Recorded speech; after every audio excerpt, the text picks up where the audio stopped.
In the glittering halls of the city's most luxurious restaurant, a powerful billionaire mocked a humble waitress for her accent, expecting laughter and submission. But with just 10 words, she froze the entire room and shattered his arrogance. That single moment unraveled a 20-year-old secret buried beneath fire, betrayal, and survival.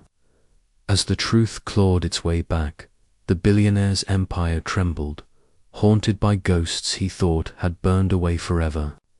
What begins as a cruel insult soon spirals into a battle of justice, revenge, and revelation, where a waitress and 2 survivors rise to confront the man who once walked away from the flames. By the end, the world will learn that sometimes 10 words can silence the mighty and set the past ablaze. The Crystal Rose was the kind of restaurant where chandeliers dripped with light like melted diamonds, where violinists played softly in the corner, and where every guest walked in wearing wealth like a second skin. Tonight, the air was especially heavy with luxury. Deals worth millions were being whispered over glasses of aged wine. Laughter floated like smoke from tables where men in tailored suits sat with women draped in jewels, and waiters moved like shadows ensuring perfection never slipped. Among them was Emily. She wasn't just another waitress at least not to herself. To the world, maybe she was invisible, but to her, every step she took in this grand room was one closer to her hidden goal. She had taken this job not just for money, but because the Crystal Rose attracted the city's most powerful elite, and among them was someone she had been waiting for. Tonight, fate didn't keep her waiting long. At the center table sat Victor Armand, a billionaire known for his sharp mind and sharper tongue. His empire stretched across continents. His name was in newspapers daily, and his arrogance filled the room even louder than the music. People admired him, feared him, some even hated him, but no one ignored him. Emily's tray trembled slightly as she walked toward his table. She steadied her hands, whispering to herself that this was just another customer, just another glass of wine to pour. But her heart knew better. Victor Armand was more than a customer. He was the man tied to a past she had never spoken about. She placed the wine bottle gently on his table, her soft accent wrapping around the words, "Would you like to taste it first, sir?" The conversation at the table paused.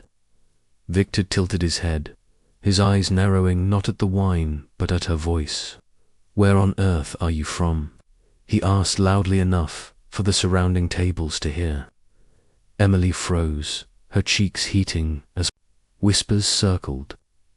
She began, but Victor cut her off with a chuckle that carried ice. That accent. My God, it sounds like someone trying to speak through marbles.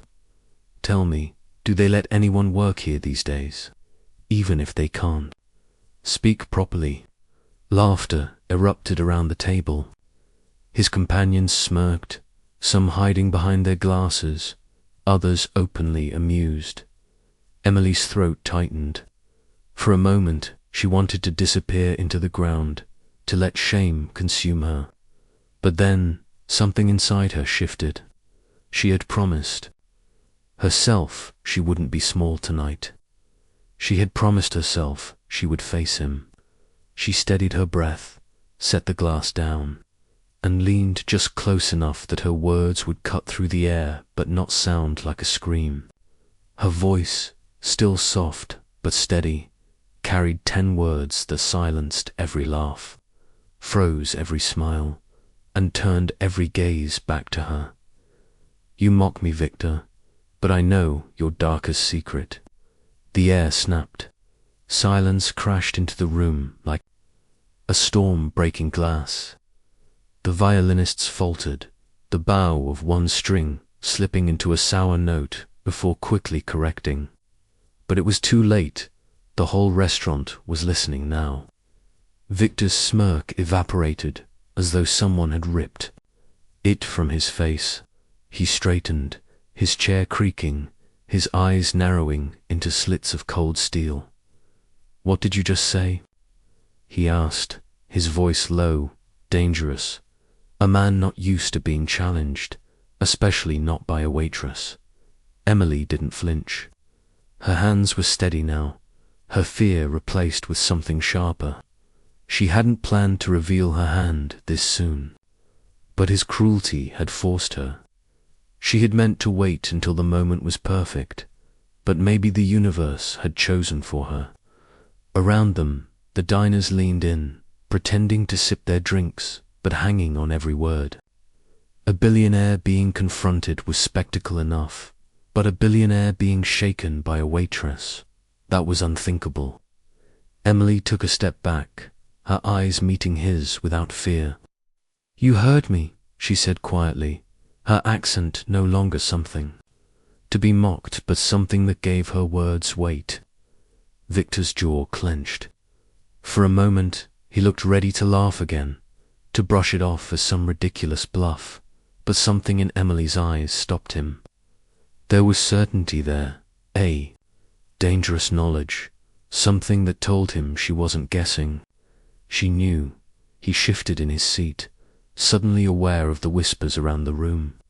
His companions stared at him with raised brows, confusion flickering in their eyes.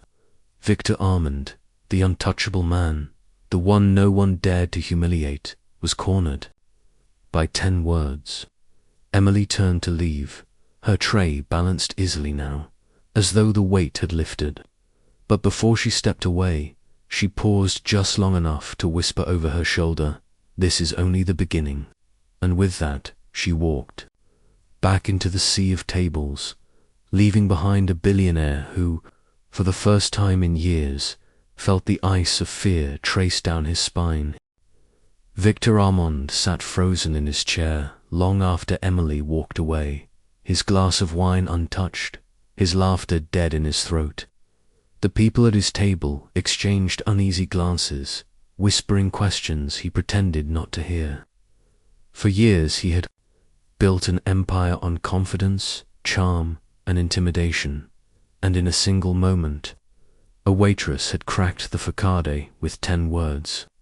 He forced a smirk back onto his face, trying to dismiss the weight pressing on his chest, but the effort felt hollow. He excused himself from the table under the pretense of a phone call. Yet, as he walked toward the hallway leading to the private lounge, his mind churned with unease. Who was she? How could she know anything about him? He had buried the past, so deep he thought it would never claw its way back. The private lounge was dim, lined with velvet curtains and golden lamps that cast long shadows. Victor sank into a leather chair, running his hand over his jaw. The memory surfaced like a ghost. He couldn't banish a memory he had promised himself he would never revisit. It was 20 years ago, a night filled with smoke, broken glass, and a promise he had betrayed. The details blurred with time, but the guilt remained sharp. Only 3 people had ever known, and 2 of them were dead. The third, his blood, ran cold at the thought. He shook his head, unwilling to believe. Impossible. That's when the door opened, and Emily walked in, not carrying a tray this time, but standing as though she had every right to be there. For a waitress to step into the private lounge without invitation was unthinkable. Yet here she was, her expression calm, her eyes fixed on him with quiet fire. "You're bold," Victor said, his voice low, his arrogance returning like a mask. "Do you know who I am? Do you understand the risk of playing games with me?" Emily's lips curved slightly, not quite a smile, more like a secret she wasn't ready to share. "I know exactly who you are, Victor, and I know what you did." His throat tightened. He tried to laugh, but the sound cracked halfway. "You're bluffing." She stepped closer, her accent wrapping around every word like a dagger dipped in honey. "The fire on Westbrook Street. 20 years ago. Do you remember who was inside?" His breath caught. The name, the place, the night, her words cut through him like glass.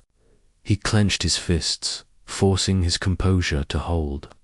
"Careful," he whispered, his voice trembling despite himself. "You don't know what you're talking about." Emily tilted her head, her eyes never leaving his. "Don't I? Because I remember the screams. I remember the smoke. I remember the man who walked away while others burned." Victor stood, towering over her, his shadow stretching across the room. "Enough," he snapped, his voice shaking the silence. "If you know anything, you'll keep your mouth shut. For your own sake."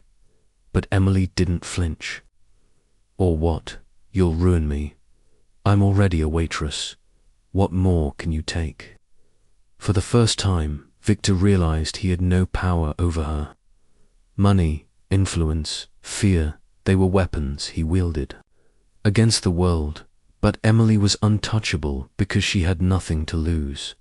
Worse, she had the truth. Victor's mind raced. If she knew about Westbrook, she was dangerous. That night had the power to destroy everything he had built. Investors would flee, rivals would circle like vultures, and his name would be dragged through mud until nothing was left. He needed to know how much she truly knew. He forced himself to breathe, to regain control.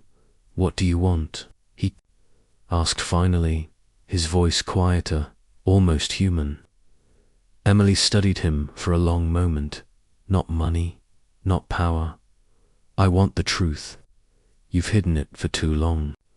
Victor's jaw clenched, his mind scrambling for strategies, for exits, for ways to silence her without drawing attention.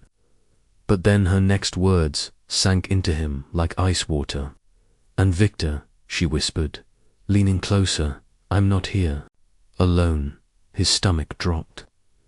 If she wasn't alone, that meant others knew. Maybe she had proof, maybe witnesses. Maybe this wasn't just a waitress cornering Hemet, was the beginning of something larger. He stared at her, trying to read the shadows in her eyes, but all he saw was certainty. For the first time in his life, Victor Armand felt trapped. In the corner of the lounge, the golden lamp flickered, casting the room in brief darkness before steadying again, as though the universe itself was warning him. Emily turned, her footsteps steady, and walked out without another word, leaving him suffocating in the silence of his own secrets. When he returned to the dining hall, the world was still spinning as if nothing had happened. Glasses clinked, music swelled, laughter rose, but for Victor, every sound was drowned by the echo of Emily's words. She wasn't bluffing.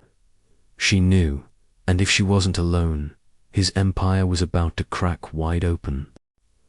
The night carried on at the Crystal Rose, but for Victor Armand, every tick of the clock sounded like a countdown to something he couldn't control.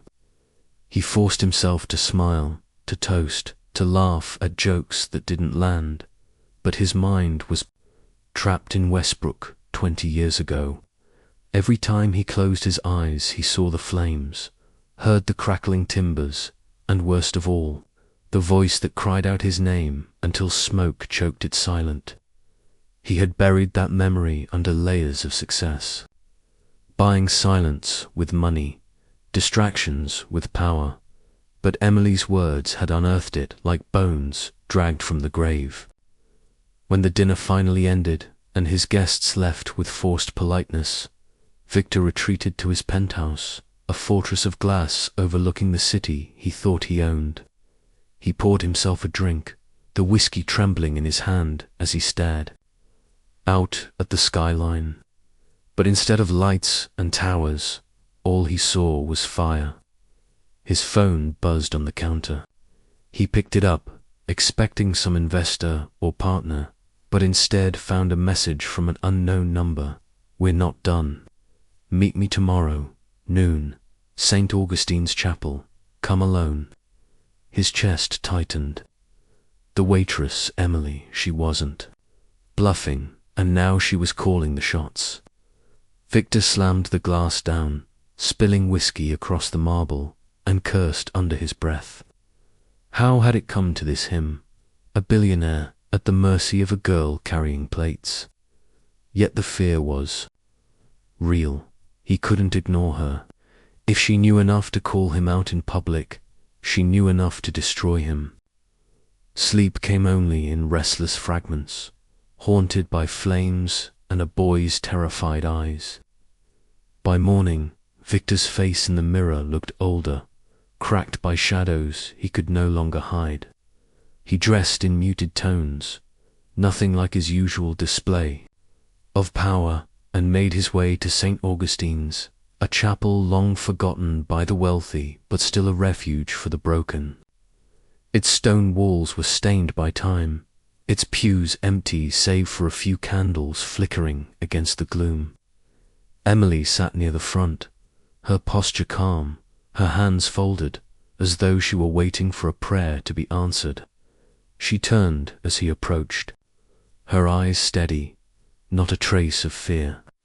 "You came," she said softly, her accent shaping each word with quiet conviction.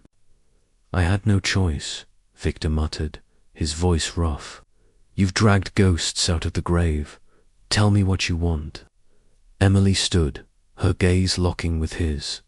"Not what I want, what the truth demands.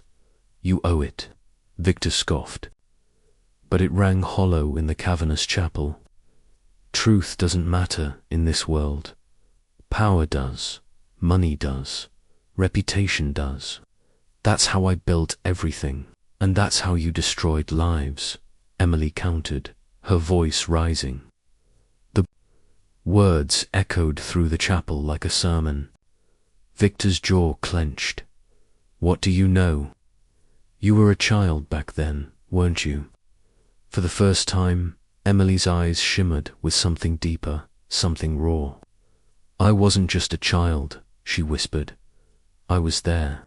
I was in the house when the fire started." Victor's breath caught.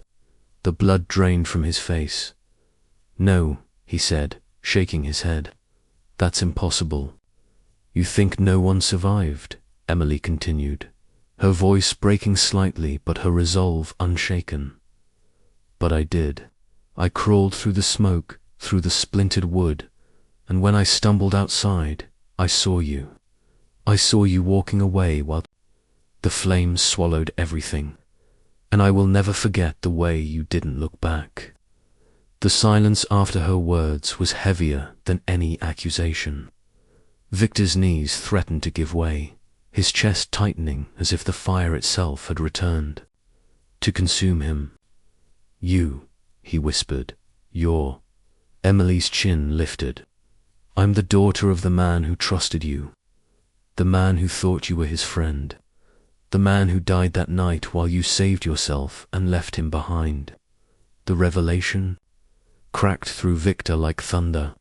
He had spent years convincing himself that night was unavoidable, that survival demanded sacrifice, that no one would ever know. But here she was, living proof, the ghost of a child he thought the flames had silenced forever. "Why now?" he demanded, his voice a mixture of fear and fury. "Why come after me after all these years?" Emily's eyes darkened. "Because the truth has claws, Victor. It waits. And when the time is right, it strikes. You've built palaces on ashes, and it's time the world knows what those palaces cost." Victor staggered back a step, his mind reeling. If she went public, his empire would collapse. No amount of money could erase the image of a billionaire abandoning a man in a burning house. The press would devour him, the courts would circle, his rivals would feast. And worse, for the first time, his own conscience screamed louder than his greed. Emily took a breath, steadying herself, then added words that deepened the knife already in his chest. "And Victor, my father wasn't the only one in that house." There was someone else, someone you never knew survived. Victor's eyes widened, his pulse thundering in his ears. What are you saying? But Emily didn't answer. She turned away, walking toward the flickering candles at the altar, leaving him drowning in the possibility that there was another survivor, another witness, another secret buried under the rubble of Westbrook. And if that was true, Victor's darkest nightmare was only beginning. Victor left the chapel with his chest heavy and his mind unraveling. The revelation of Emily's identity had shaken him to the core, but her last words haunted him even more. There was someone else, another survivor, another witness, another ghost walking in the shadows, waiting to drag him into the light. The streets outside blurred as he drove back to his penthouse. Every honk, every light, every passing face dissolving into the memory of that burning night. He remembered dragging himself out of the smoke, choking on ash, watching the flames consume everything. He had convinced himself he had no choice, that survival demanded sacrifice. But if two had survived, the lie he had lived on for decades was collapsing. By the time he reached his penthouse, his hands were trembling so badly he could barely pour a drink. He gulped the whiskey down, hoping to numb the panic clawing inside him, but it only burned his throat, leaving the fear untouched. He paced the room, whispering to himself, who else could have made it out? The answer came hours later, not from his own thoughts, but from another message flashing on his phone. We need to talk. Midnight, Dockside Pier, 17. Come alone, or everything goes public. No name, no number, just the demand. His first instinct was to crush the phone, to refuse, to fight back with lawyers, with power, with the iron grip that had built his empire. But the second instinct, the one born of fear, told him he couldn't afford to ignore it. Midnight came, and the docks were swallowed in mist, the air damp with salt and silence. Victor's car rolled to a stop, his eyes scanning the shadows. A figure stood near the edge of the pier, tall, broad-shouldered, the outline of someone who carried weight, not just in body but in presence. As Victor stepped out, his shoes crunching against the wood, the figure turned. The face that met him was older, scarred, but unmistakable. Victor's heart stopped. "Daniel," he whispered. The man gave a grim smile, one corner of his mouth twisted by the scar that cut across his jaw. Surprised to see me, Victor stumbled back, his breath ragged. You died. You burned with the house." Daniel's laugh was bitter, hollow. "That's what you wanted to believe. That's what you told the world. But I crawled out, Victor, broken, burned, but alive. And I've been watching you ever since." Victor's knees threatened to give out. Daniel was the younger brother of Emily's father, a man Victor had once called partner, friend. They had built dreams together, but greed had twisted Victor's path. And when the fire consumed everything, Daniel was supposed to be gone. Yet here he stood, living proof of Victor's betrayal. "Why now?" Victor demanded, his voice shaking. "Why come back after all this time?" Daniel's eyes hardened. "Because I was waiting for her. For Emily to grow strong enough, brave enough, to face you. She survived too, Victor. And when she found me, when she asked me about that night, I couldn't stay silent any longer." Victor's chest heaved, fury battling with terror. "You think you can destroy me with stories, with ghosts from the past? I own this city. Own the press. I own everything." Daniel stepped forward, his voice like thunder rolling through the fog. "You don't own the truth, and the truth has teeth." He pulled a small folder from his coat, holding it up where the dim pier lights caught its edges. Evidence, Victor. Photos, reports, witness accounts you thought were buried. I've kept them all these years, waiting for the day they would matter. And that day is now. Victor's breath caught, the ground tilting beneath him. If Daniel had evidence, if Emily had her voice, then the walls he had built around his empire were already cracking. You'll ruin everything, Victor rasped. Not just me, her too. Emily's life will be dragged through fire if this comes out. Daniel's eyes burned. She's already lived through fire. She's not afraid of the flames anymore. But you've spent 20 years running from them. And now they're here. Victor lunged forward, grabbing Daniel's arm, desperation spilling out in every word. Name your price. I'll pay anything. Just give me the folder. Walk away, and you'll never want for anything again.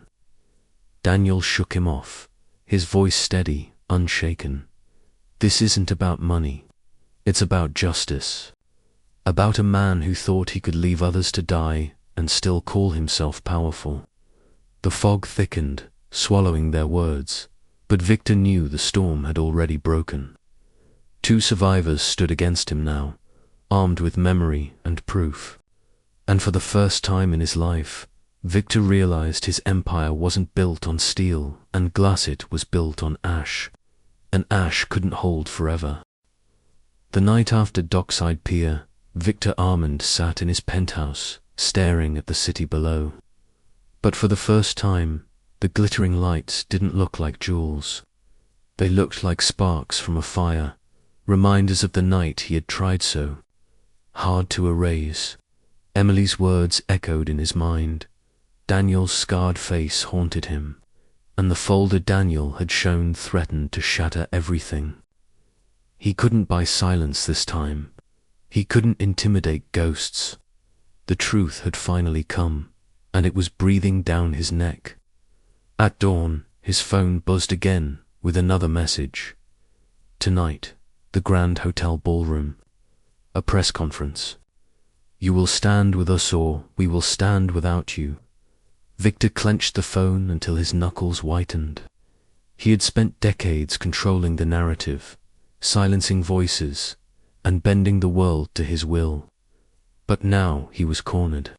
He could fight, deny, destroy, but the evidence was real, the witnesses alive. Deep down he knew this wasn't a battle he could win by force. That evening, the Grand Hotel swarmed with reporters, cameras, and whispers of a scandal about to explode. Emily stood at the center of the stage, her posture steady, her presence commanding despite her simple dress. Daniel stood beside her, the folder clutched in his hand, his scar a permanent reminder of survival. When the crowd hushed, Emily stepped to the microphone. Her voice, once mocked for its accent, now carried strength that filled the room. 20 years ago, she began. A fire on Westbrook Street claimed lives that should have been saved. It was called an accident. It was buried in silence. But the truth is that a man who could have saved them chose instead to walk away. Murmurs rippled through the audience, cameras flashing like lightning.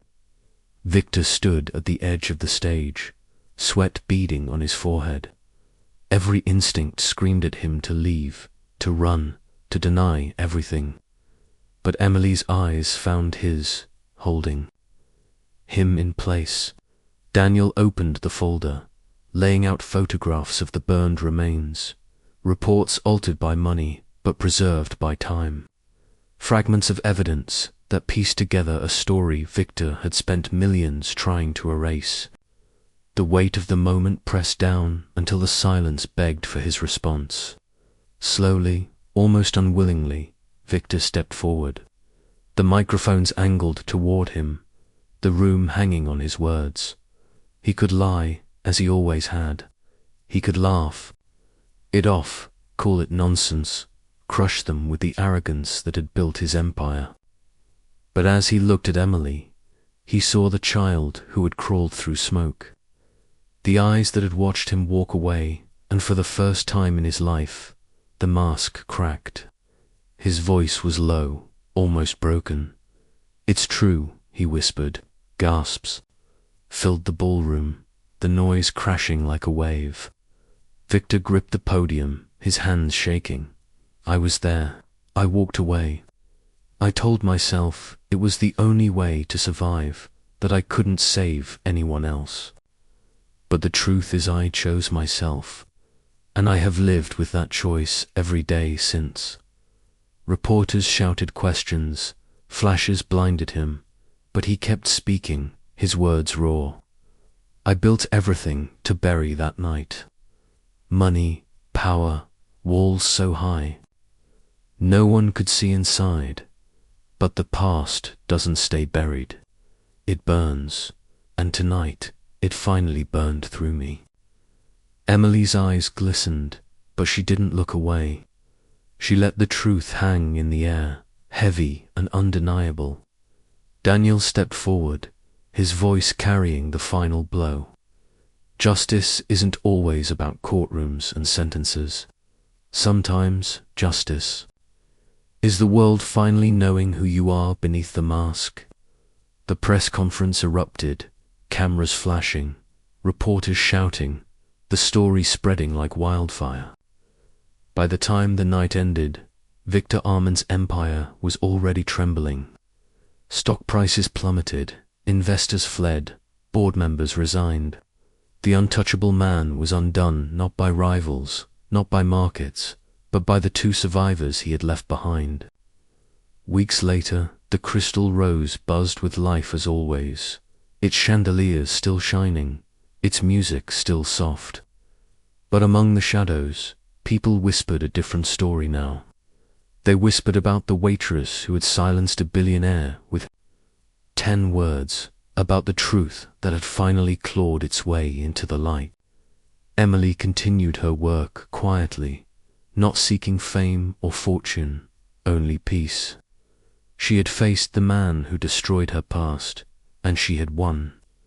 Daniel, scarred but unbroken, stood by her side, a living reminder that survival sometimes waited in the most unexpected places. And Victor, he sat alone in his penthouse, stripped of power, his name dragged through every headline, his empire in ruins. For the first time in decades, he had no control, no allies, no mask. All he had was the memory of flames and the knowledge that when it mattered most, he had walked away. And that, more than anything else, was a prison he could never escape.